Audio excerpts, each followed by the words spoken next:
and also kind of pretty personal on certain level, too. And the drama unfolded at a hearing of the House Foreign Affairs Committee. During this testy exchange, Stanton called Lake a liar who's not honest enough to direct or advise an organization like the Voice of America. The committee was looking into recent job cuts at the U.S. Agency for Global Media, which Lake serves as a key advisor. The agency oversees Voice of America and several other news outlets around the world. Stanton questioned whether Lake had the character to advise an international news organization, and during one heated exchange, he pressed Lake to do something she's never done before.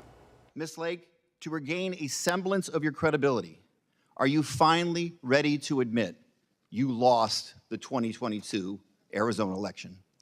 It saddens me that you are from Arizona and you're okay with That's a yes or no question, Ms. Lake. It saddens me that you are from Arizona. I guess the answer is no. Reclaiming my time. Lake has not publicly admitted she lost the 2022 gubernatorial race to current Governor Katie Hobbs. Following that election, Lake brought numerous lawsuits claiming they were rigged. Stanton mentioned that all of those lawsuits failed to prove her accusations. In this case, these are adjudicated lies. Courts of law have determined that these are lies. These are not me saying it.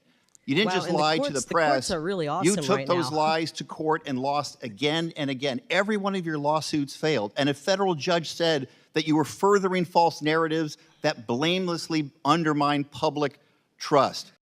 Now, at the end of all of this, Lake did have a chance to clap back against the Arizona congressman with this. I respond to some of that because that was complete insanity. I wish I could yield back the last 5 minutes of my life, actually.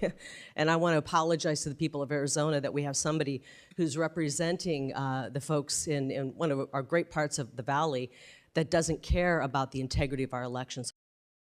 Now, the hearing did continue with, predictably, the Democrats grilling Lake and Republicans applauding some of the decisions she has made since taking over as a top advisor for the USAGM. Guys, back over to you.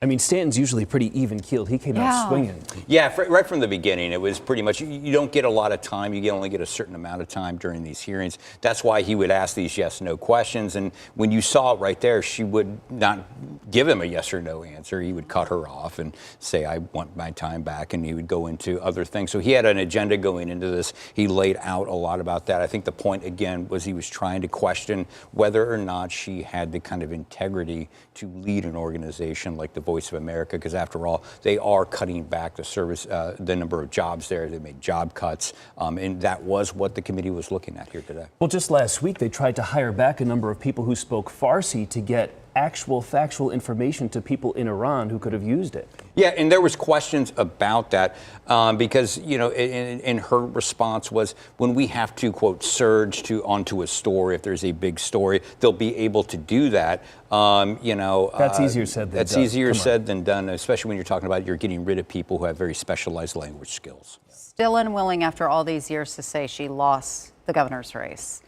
Dennis, thank you.